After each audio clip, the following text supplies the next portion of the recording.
Voilà. Ceci donc va nous amener à rentrer dans le vif du sujet de ce matin. Ouais. La réussite professionnelle suffit-elle à nous rendre heureux? Déjà, comme tonton Calvino le disait tantôt, c'est d'abord professionnel.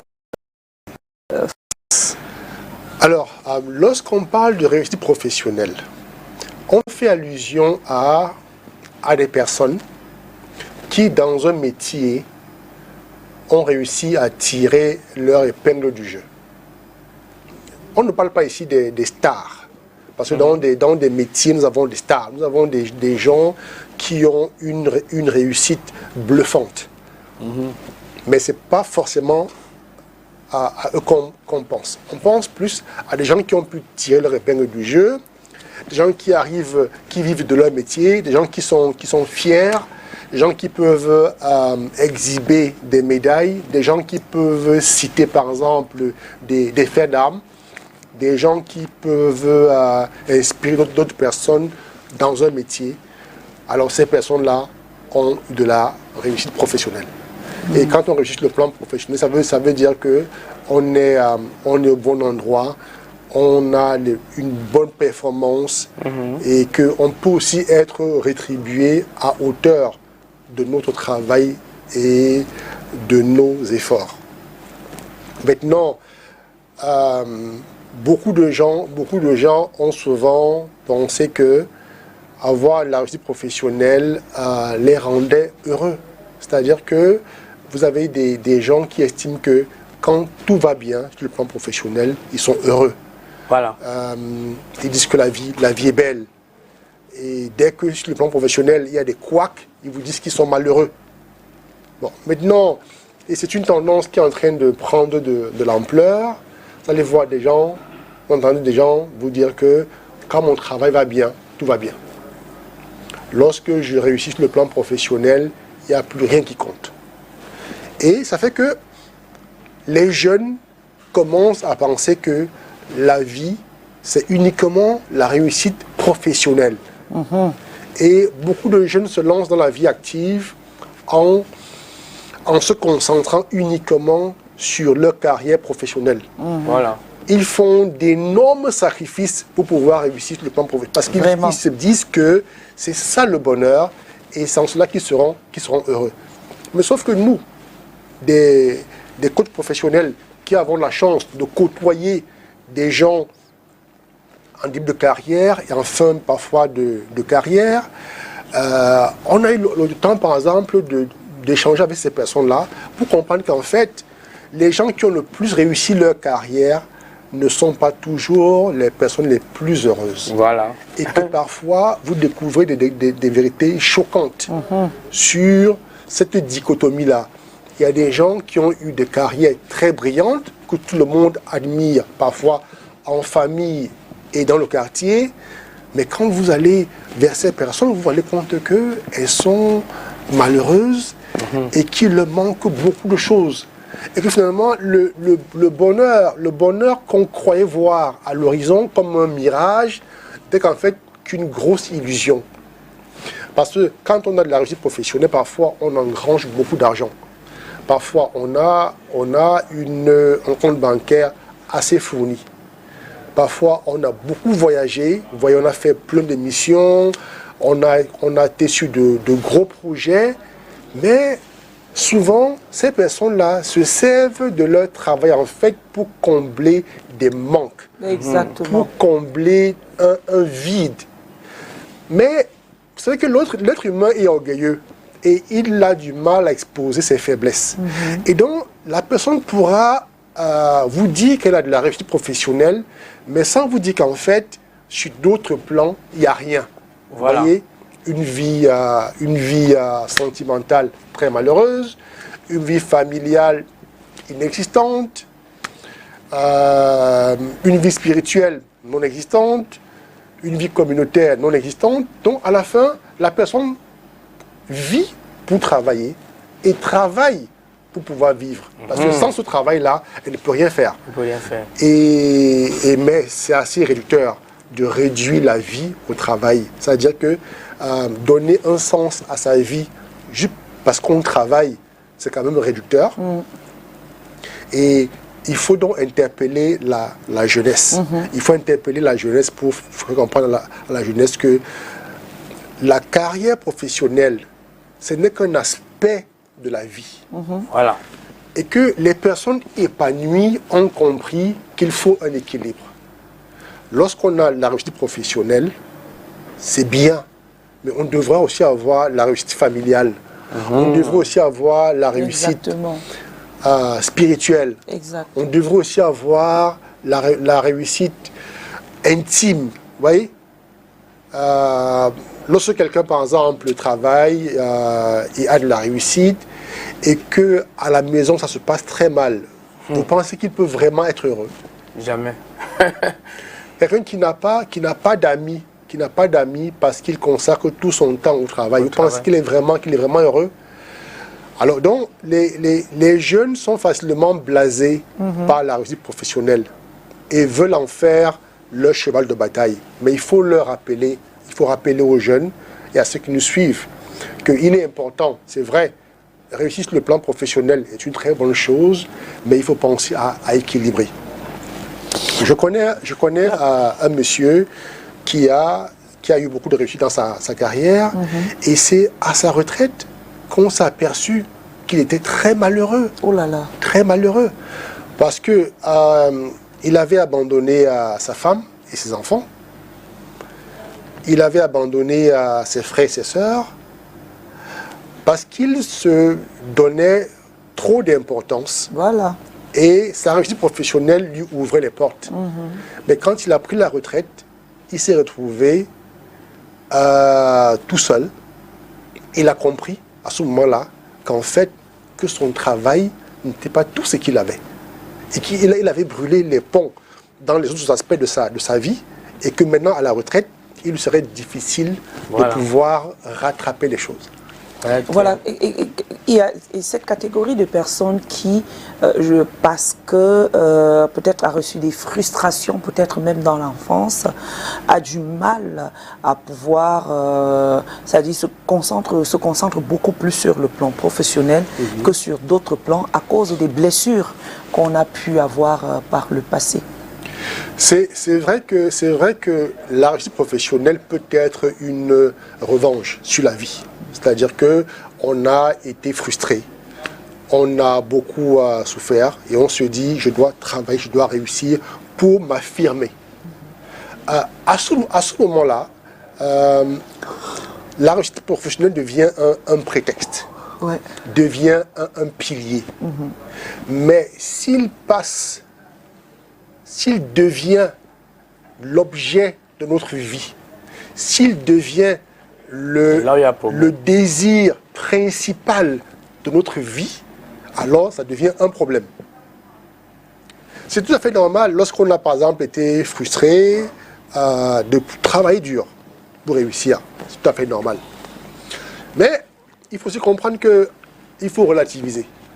Parce que parfois les frustrations qu'on vit peuvent être simplement la mauvaise perception que nous avons des actes de notre entourage.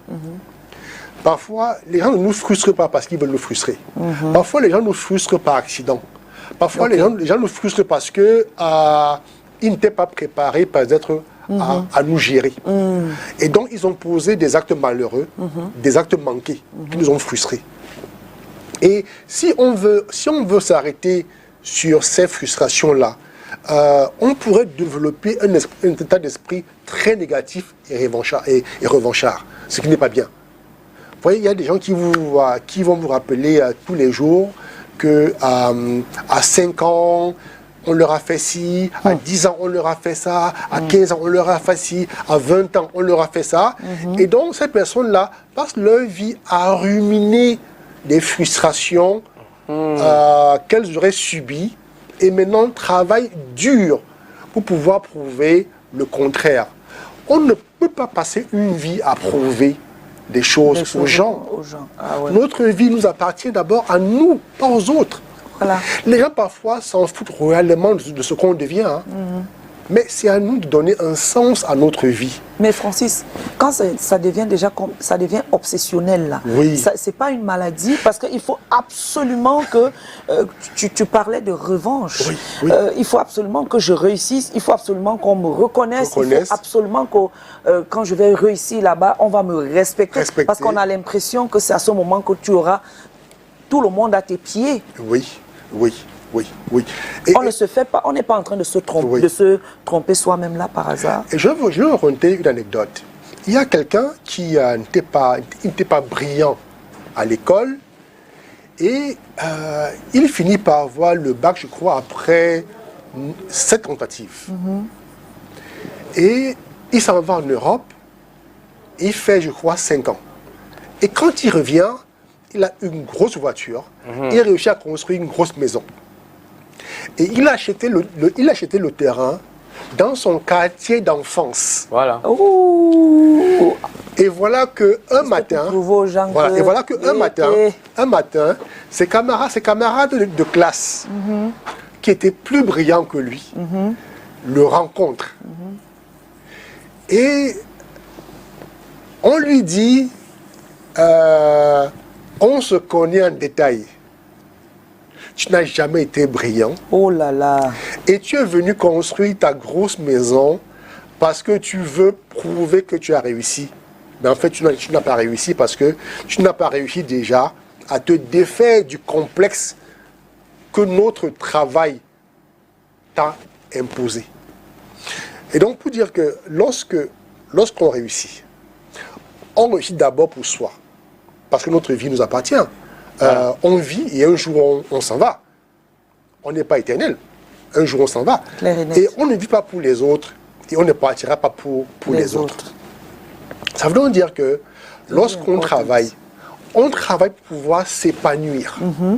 Et non pour prouver aux gens qu'on a de la valeur. Merci. Et non pour prouver aux gens qu'on vaut ceci ou bien on vaut cela. On ne vaut rien. Qu'est-ce qu'on vaut? On ne vaut rien. Tout est vanité. Alors, il faut donc dépasser ce cadre-là en se disant, ma valeur contribue à mon épanouissement. Je ne dois pas utiliser ma valeur pour pouvoir frustrer les autres. Je ne dois pas utiliser ma valeur pour pouvoir me comparer aux autres. On se bat d'abord pour soi.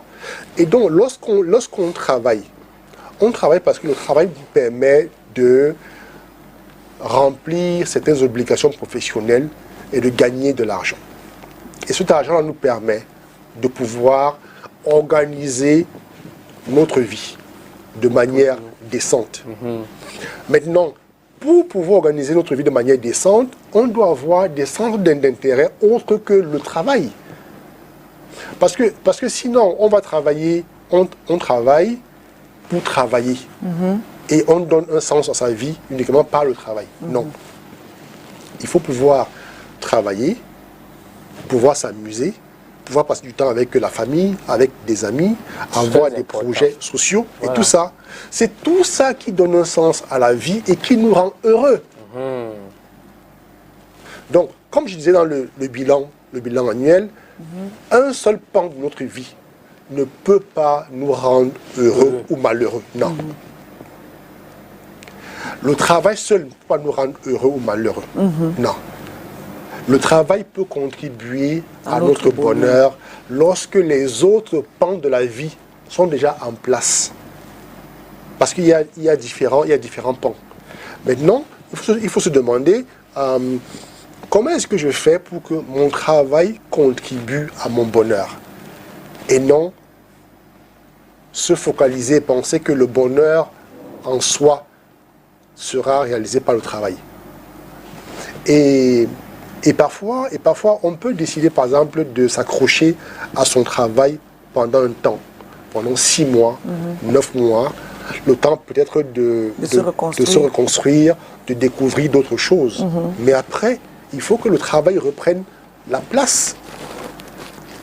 Le travail doit reprendre une place dans notre vie, pas la place centrale. Parce que quand le travail devient central, à ce moment-là, il y a un problème. Il vous imagine un papa qui ne peut pas voir ses enfants normalement parce qu'il il travaille. Vous imaginez une maman qui n'a pas autant pour sa famille parce qu'elle travaille. Vous imaginez dur, hein. Un enfant qui va vous dire, mon père n'est pas là, mon père travaille. Oula. Même le dimanche, mon père travaille. Même les samedis soirs, ma mère travaille.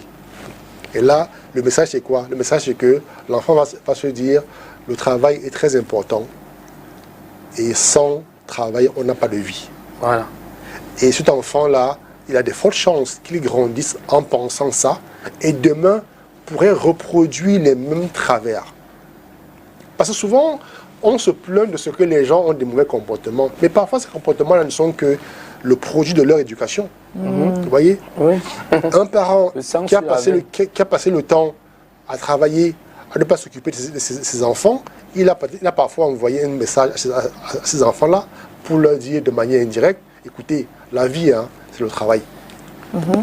Donc, parfois, si on va avoir une meilleure société, on doit penser à donner des bons modèles. Consacrer du temps à la famille, aux enfants, à son conjoint, donne à l'enfant déjà, qui grandit, une idée de ce qu'est le bonheur. Le bonheur, c'est prendre des vacances. Le bonheur, c'est profiter de ses week-ends. Oui. Le bonheur, c'est d'aider ceux qui souffrent. Le bonheur, c'est avoir des projets, pas seulement des projets professionnels, pas seulement de projets pour développer l'activité, mais des projets pour retrouver la famille, des projets pour donner à la famille du temps pour s'amuser. Et donc, quand vous percevez ça comme ça, l'enfant qui grandit dans ce genre de famille va comprendre qu'en fait, le bonheur n'est pas figé. Le bonheur ne dépend pas d'une seule chose. Le bonheur dépend de ma santé. Le bonheur dépend de mon amitié avec des gens. Le bonheur dépend de la joie qu'il y a dans ma famille. Le bonheur dépend de beaucoup de choses. Voyez? Et là, directement, l'enfant, en grandissant, aura donc tendance à relativiser le bonheur professionnel qui doit contribuer à un épanouissement et qui ne doit pas devenir le pilier central d'une vie. Donc, Wow. donc comment devrait-on justement se comporter quand on vit dans ce style, dans cette situation où on pense que le bonheur ne réside que sur le plan professionnel? Quelle pensée devrait avoir ce parent, cette personne qui se dit que oui, malgré ce qu'il est en train de dire là, oui, certes, mais franchement, mais moi je pense que sur le plan professionnel, c'est une sorte de protection, je protège mon cœur. En fait, on fait une muraille, on fait une barrière de protection, on refuse de s'ouvrir à ce que tu as appelé le bonheur tout à l'heure. Vous savez, c'est pas parce qu'on refuse d'utiliser notre bras droit qu'il va disparaître. On peut décider de ne pas utiliser son bras droit et de travailler qu'avec son bras gauche. Vous voyez? Mais c'est nous qui allons souffrir. Donc pour dire que l'être humain est conçu de telle sorte qu'il a besoin, pour s'épanouir, pour être heureux, de travailler sur plusieurs tableaux. De travailler sur son tableau privé, tableau public, de travailler sur son tableau familial, son tableau financier. Et donc, ceux qui, à la suite d'une déception amoureuse, ceux qui, à la suite d'une frustration, par exemple, décident de fermer la porte à un pan de leur vie pour se consacrer, par exemple, au travail, c'est pas judicieux. C'est pas un bon choix. Parce que on a besoin de toutes ces choses-là pour pouvoir bien se sentir. Mais lorsque vous fermez dans la porte à certains de vos désirs, vous fermez la porte à certains de vos projets, vous êtes en fait en train de vouloir sublimer le travail. Mais le travail ne va pas devenir votre épouse. Le travail ne va pas devenir votre époux. Le travail ne va pas combler certains manques. Parce que parfois, on a l'impression que travailler nous permet d'oublier les soucis. Non, on n'oublie rien en fait. On essaie juste de les surmonter. Mais jusqu'à quand? Et c'est pourquoi parfois, des gens qui ont passé leur temps à surmonter ou bien à sublimer le travail, à un moment donné de leur vie, ça leur explose au visage. Parce qu'elles sont perdues, elles se rendent compte qu'en fait, elles sont passées à côté de la vie. On a parfois, on va prendre l'exemple trivial, on a parfois des gens qui ont passé le temps à faire vraiment, comme on dit au quartier, l'école, c'est-à-dire à fréquenter. Et à ne se permettre aucun plaisir de la vie. Exactement. Et donc parfois arrive à un âge avancé et se rendre compte qu'en fait il avait loupé beaucoup de choses. Beaucoup de choses. C'est comme une sorte de puberté. Et veulent se rattraper. Ça drague les enfants. Ça va dans tous les sens. Dans tous les sens.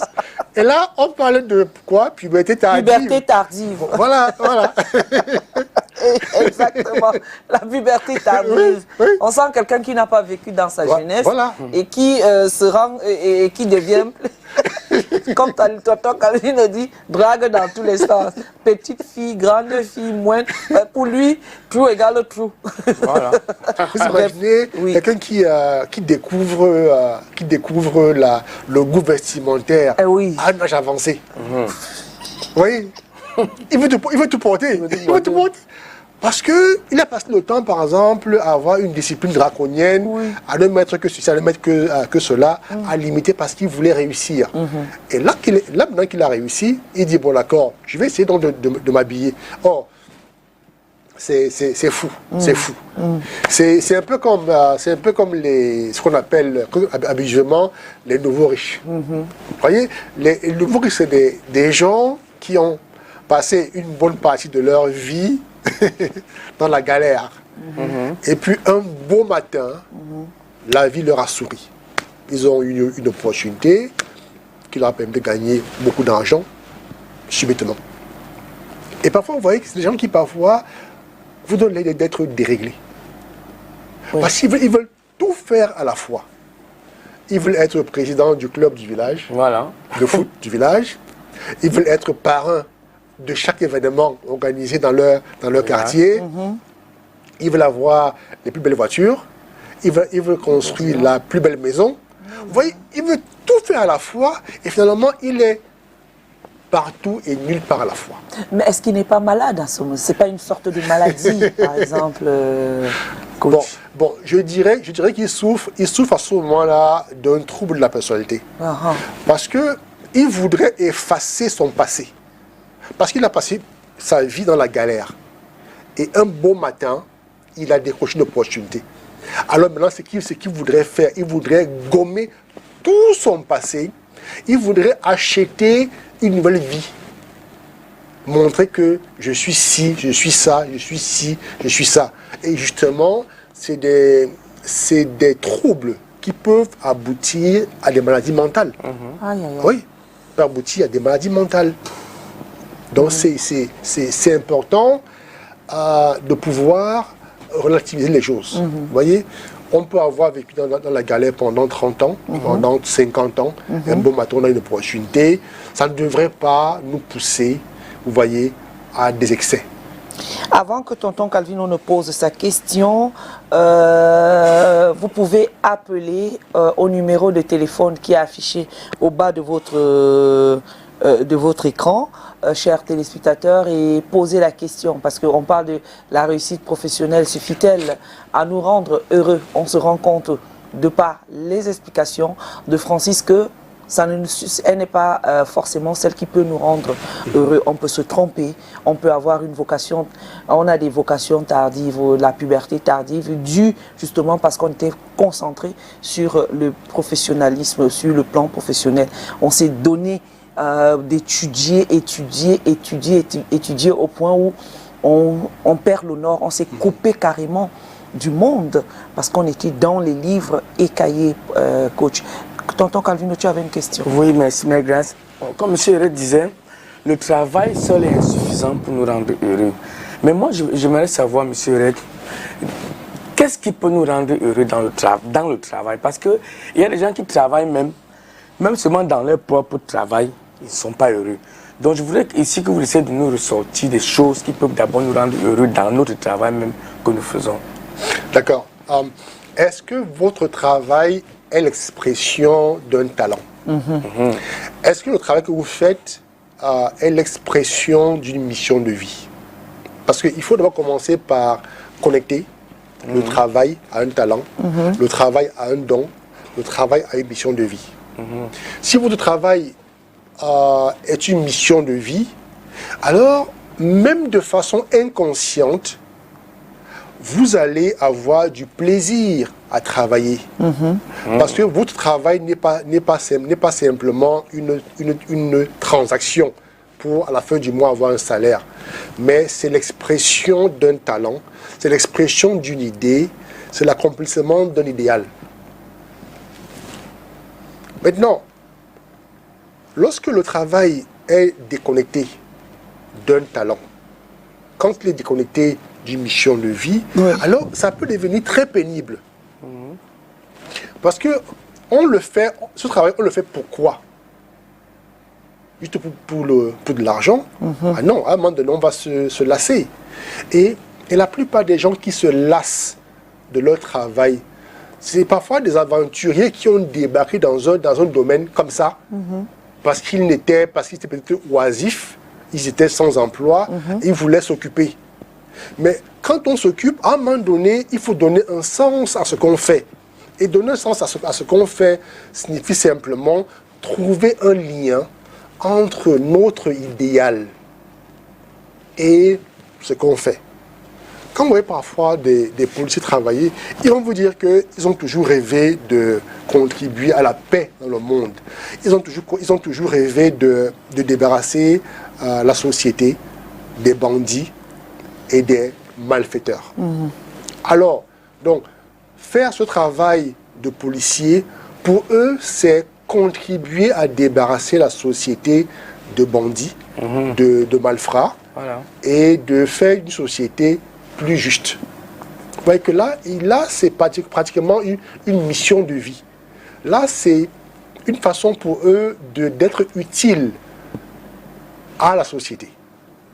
Mais lorsqu'il n'y a aucune connexion, quelqu'un vous dit, je fais ce métier parce que ça paye bien. Alors, mais au-delà de l'argent, il y a quoi? S'il n'y a rien au-delà de l'argent, il est normal, il est prévisible qu'à un moment donné, cette personne-là puisse se lasser, puisse ne pas trouver son épanouissement dans son travail, puisse travailler de façon mécanique, et puis après, elle se lasse, elle devient comme un robot, elle travaille juste pour avoir son salaire à la fin du mois. Et ça, c'est les pires travailleurs. Les pires travailleurs. Parce que lorsqu'on travaille juste pour avoir de l'argent, on est comme un mercenaire. Mais lorsque le travail qu'on fait est lié à un talent, il est lié à un don, il est lié à une mission de vie, alors c'est encore plus épanouissant et le salaire n'est plus le seul critère. Bien qu'il soit important, mais il ne sera plus le seul critère. C'est pourquoi il y a parfois des gens qui arrivent même à faire du volontariat. C'est-à-dire qu'au-delà de leur travail, ils trouvent du temps, par exemple, pour faire du volontariat. Parce que pour eux, c'est une mission de vie. Vous voyez? Là, par exemple, j'ai des amis médecins qui, par exemple, chaque année, prennent 2 semaines, vont dans des villages, soigner des gens sans demander 5 francs. Et parfois, plutôt, dépensent leur propre argent pour se déplacer et pour acheter des médicaments à ces personnes-là. De même aussi, pendant quelques années, j'ai dirigé par exemple une association de volontaires enseignants.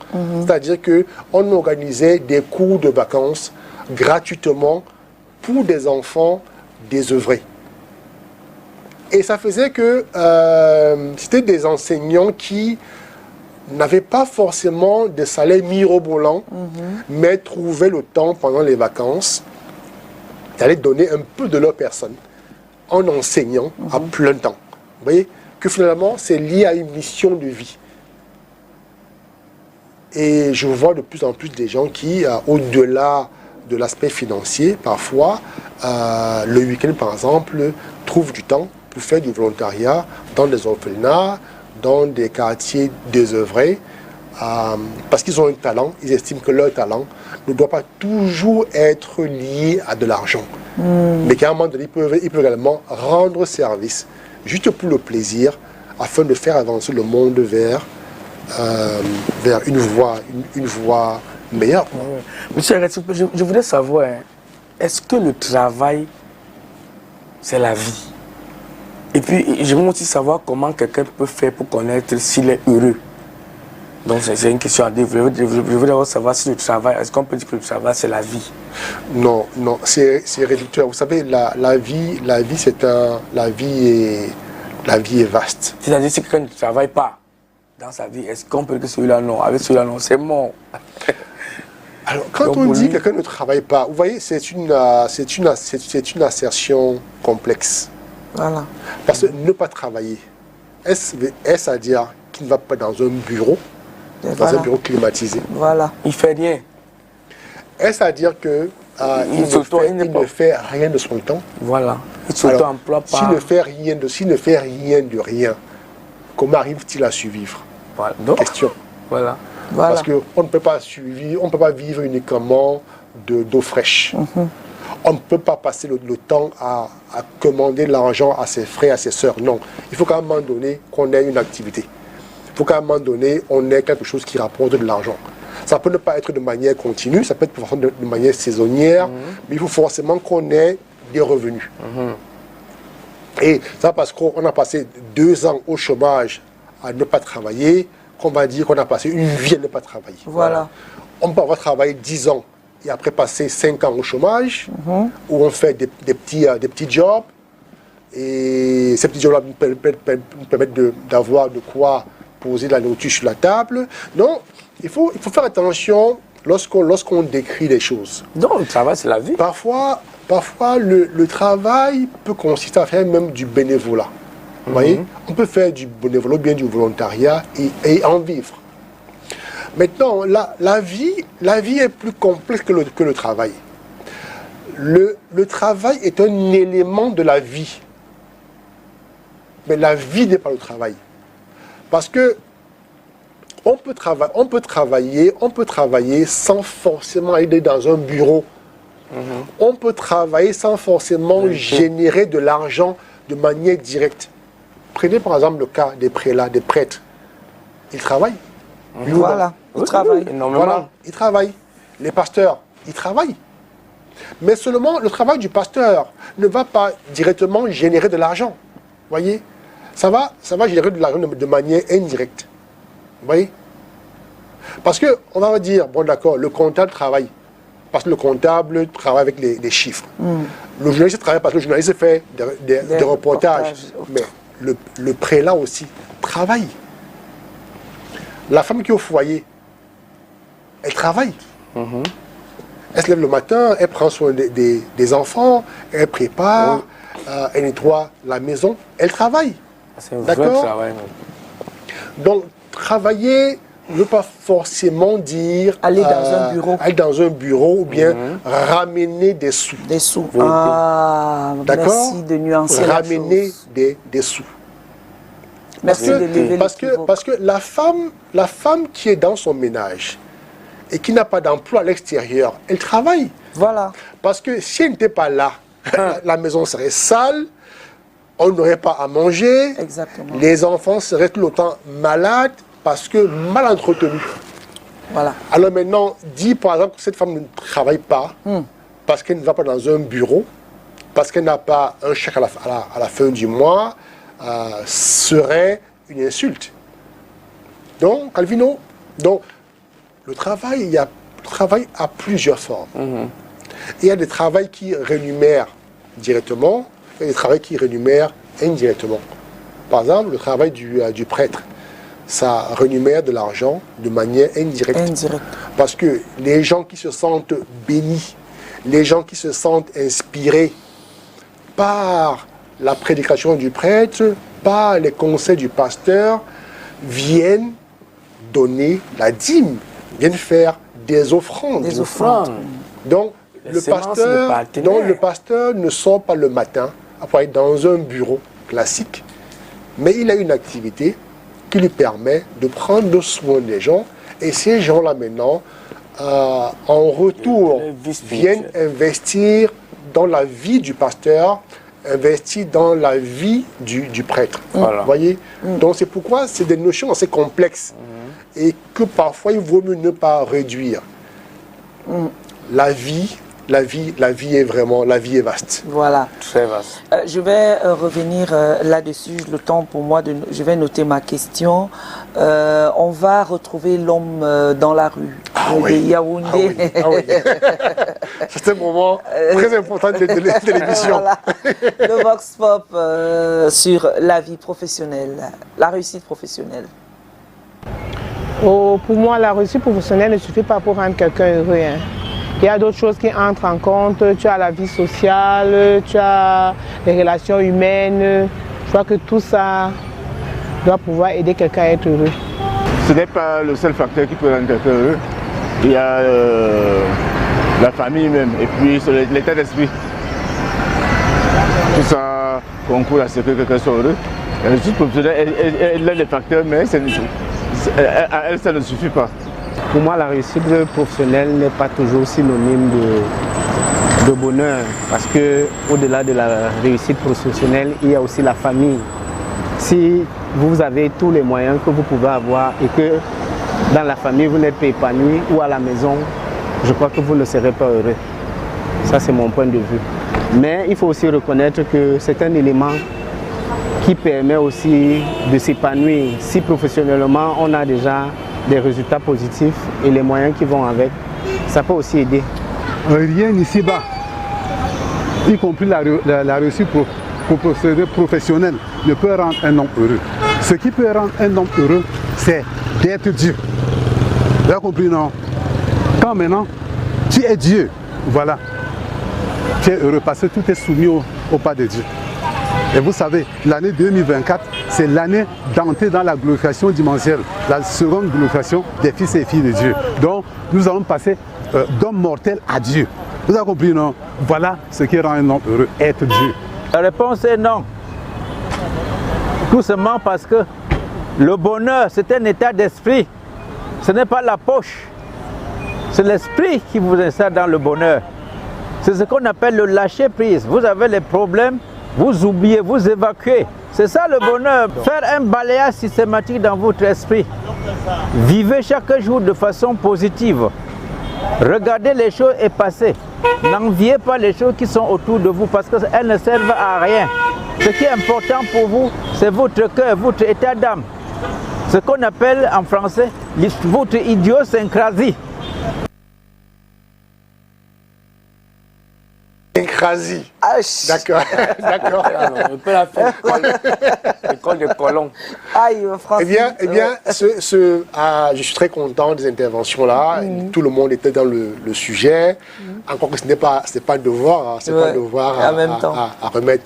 Mais je voulais quand même indiquer quelque chose qui me paraît pertinent. C'est que la réussite professionnelle n'est pas synonyme de réussite financière. Ah, merci. Oui. Parce qu'il y a cette confusion-là qui se glisse de manière insidieuse. Réussir sur le plan professionnel ne veut pas dire réussir sur le plan financier. En d'autres termes, c'est parce qu'on a réussi sur le plan professionnel qu'on a beaucoup d'argent. Parlons comme au quartier. L'argent, l'abondance financière n'a rien à voir avec la réussite professionnelle. C'est vrai qu'il y a des métiers où la réussite professionnelle se conjugue avec de gros sous. Par exemple, les carrières de sportifs. Carrière de sportifs, carrière dans le cinéma. Quand vous réussissez là-bas, forcément, vous avez des cachets mirobolants et donc qui vous garantissent une certaine aisance financière, soit. Mais un enseignant, par exemple, un enseignant d'école primaire qui a de la réussite professionnelle n'aura pas, par exemple, les mêmes prétentions qu'un footballeur. Vous voyez?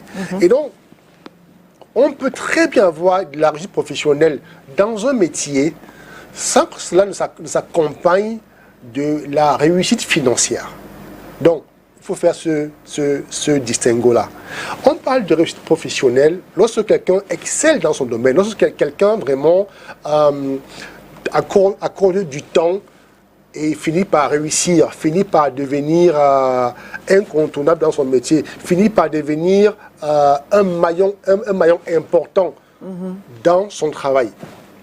Alors, quand on réussit sur le plan professionnel, on peut être récompensé sur le plan financier. Mais ça dépend du domaine d'activité. Parce qu'un footballeur qui signe un contrat, un sportif de haut niveau, qui signe un contrat de milliards pour jouer dans un club, que ce soit le basket, le hand, le volley, j'en sais trop rien, sera différent par exemple d'un enseignant de lycée, un enseignant de collège, qui a aussi de la réussite professionnelle, mais qui ne peut pas gagner autant d'argent. Donc, il faut dire que ça n'a rien à voir avec l'argent. Mais c'est plutôt le métier, c'est la dévotion pour le métier, c'est l'amour, c'est la passion, c'est l'abnégation de vouloir réussir dans ce qu'on fait sur le plan professionnel. Donc, il fallait d'abord évacuer cette confusion-là et maintenant revenir pour dire que tous ces gens ont compris le sujet et tous ont bien fait de souligner le fait que la vie, c'est un équilibre. C'est un équilibre. Exact. Il y a le travail, c'est vrai, mais il y a aussi la famille, il y a le conjoint, il y a la relation avec l'être suprême, qu'on va appeler Dieu, que d'autres appellent différemment. Il y a même la place qu'on occupe dans la société. Parce qu'on peut avoir une place importante dans la société aujourd'hui sans forcément avoir la réussite professionnelle. Ça parce qu'on est agrégé en droit que forcément au quartier, on a de la parole. On peut être agrégé en droit, agrégé en médecine, mais dans son petit quartier, n'avoir aucune voix au chapitre. C'est possible. Donc, pour dire que c'est important de distinguer et de comprendre que la vie, en fait, c'est l'équilibre. Le bonheur, c'est un équilibre. Voilà, tout à l'heure, tu as souligné sur les femmes au foyer, les femmes qui sont à la maison, pas forcément femmes au foyer, les femmes qui travaillent à la maison. Est-ce que travailler à la maison, là aussi, est synonyme de réussite à la maison? Est-ce que ça les rend forcément heureuses? Alors, c'est compliqué parce que lorsqu'une femme proclame qu'elle est femme au foyer, on a tendance à se moquer d'elle. Et posez-vous la question, pourquoi est-ce que lorsqu'une femme qui est au foyer se vante ou bien est fière d'elle, on trouve qu'elle est paresseuse, mais lorsque la même femme a travaillé à l'extérieur, on aura tendance à lui donner plus de valeur. Donc, vivre dans son foyer, prendre soin de ses enfants, de ses enfants, de sa maison, préparer et tout le reste, c'est pas digne. C'est un métier. C'est un métier. C'est un métier et qui mérite du respect. Voilà. Parce que en même temps, c'est pas facile, par exemple, de le faire tous les jours. Hein. C'est le seul métier, c'est le seul travail où vous travaillez de lundi à dimanche, du 1er au 31. Sans relâche. Sans relâche. Mais ma question justement était de savoir, est-ce que c'est forcément ce qui va te rendre heureux? Parce qu'à un moment donné, on voit ces femmes qui travaillent, certes, mais elles font quand même un burn-out après. Oui. Alors, être femme au foyer, c'est bien. Être aussi maman, c'est bien. Être épouse aussi, c'est bien. C'est l'ensemble de ces casquettes-là qui font votre bonheur. C'est-à-dire, être femme au foyer, c'est bien. Mais si on est femme au foyer aigrie, parce qu'on a un mauvais mari, c'est pas bon. Calvino, c'est pas bon. C'est vrai. Si on est femme au foyer et heureuse comme épouse, c'est bien. Parce que dans heureuse comme épouse, ça veut dire que... Je ne sais pas si c'est l'argent, mais ça veut dire que sa relation avec son mari est une très bonne relation. Voilà. Vous voyez? Avec ses enfants, c'est aussi une très bonne relation. Et que, par exemple, dans la communauté, elle contribue à quelque chose. Donc, femme au foyer, tout simplement, peut ne pas faire le bonheur, mais femme au foyer, épouse comblée, maman attentionnée, toutes ces choses-là peuvent contribuer à faire d'une femme une femme heureuse. Et vous allez aussi remarquer qu'il y a des femmes qui commencent leur vie comme femmes au foyer. Et puis quand les enfants ont grandi, elles maintenant trouvent une activité qui lui permet de sortir de la maison. Parce qu'elle a compris qu'il fallait qu'elle évolue, qu'elle parte de femme au foyer, où elle a fait peut-être 5 ans, 10 ans, parce que ses enfants étaient encore tout petits, elle ne pouvait pas les laisser à quelqu'un d'autre.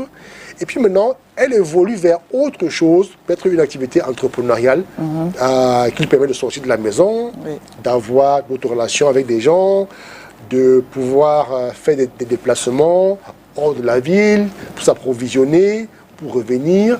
Ça fait donc que cette femme-là, elle va vivre dans un bonheur qui va dépendre tantôt de ce qu'elle fait, tantôt de comment on l'aperçoit et tantôt de ce qu'elle apporte à la fois à sa maisonnée et à la société. Parce que tout le monde rêve de contribuer à quelque chose. Personne ne veut savoir qu'il ne sert à rien. Quand vous avez l'impression que vous ne servez à rien, vous prenez un coup psychologique. Oui.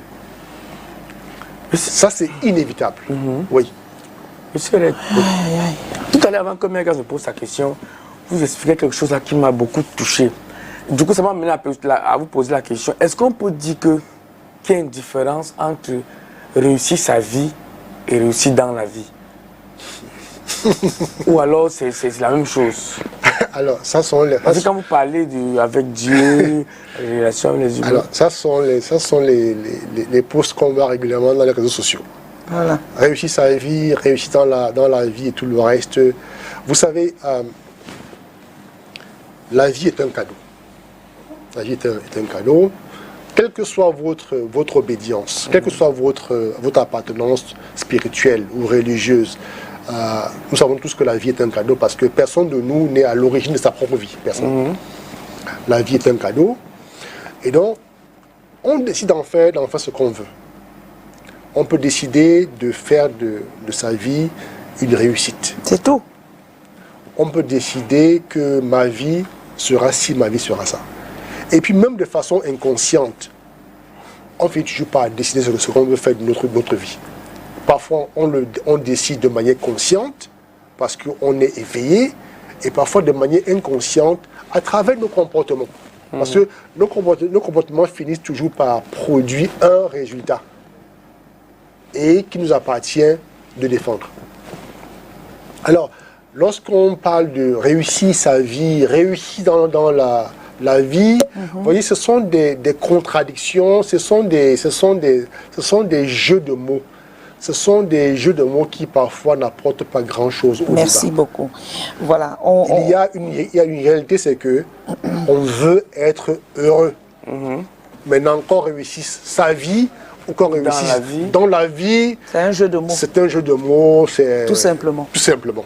Alors, coach, on se sépare. Il faudrait bien qu'est-ce qu'on retient justement de la réussite professionnelle, si elle suffit vraiment à nous rendre heureux. Alors, ce qu'on peut retenir, c'est que... quoi? Ce qu'on peut retenir, c'est que la réussite professionnelle est un atout. Exact. C'est un levier. Mais ce n'est pas le levier. C'est un levier qui contribue au bonheur, à l'épanouissement. Maintenant, il faudrait que cette réussite professionnelle-là soit encadrée par d'autres choses, par d'autres valeurs, par d'autres centres d'intérêt, afin de pouvoir vivre très heureux. Et comme quelqu'un l'a dit, il n'y a de bonheur que lorsqu'on est en paix, lorsqu'on est en harmonie avec soi-même. Or, pour être en harmonie avec soi-même, il faudrait que les autres pans de la vie soient alignés. Quand tout ça est aligné, on est heureux. Voilà, merci Francis d'être passé encore une fois de plus pour on va dire, deuxième, parce que c'était le premier, c'était les vœux. Voilà, on faisait quelques petites promesses aux téléspectateurs de ce qu'on allait apporter en cette année 2024. Et ça a déjà commencé avec ce que tu nous as enseigné ce matin. Et j'espère que ce n'est pas rentré dans les oreilles des sourds. On retrouve Francis Hérette sur les réseaux sociaux, Francis Hérette sur Facebook, francisherette.com pour avoir ses livres. Hein. Vous pouvez vous acquérir de ses bouquins qu'il a mis sur pied. Et ceci, ce serait très intéressant pour vous de lire ce qu'il écrit. Et vous allez comprendre pourquoi est-ce qu'il a cet amour de pouvoir coacher les personnes, surtout en entreprise, pour être des bons entrepreneurs de demain. En tout cas, merci d'avoir été des nôtres. Tonton Calvin, on se sépare, il est 11h56 minutes. Il devait être un homme de Dieu. Au revoir et à demain. Ciao, bye bye. C'est vrai. Calvino.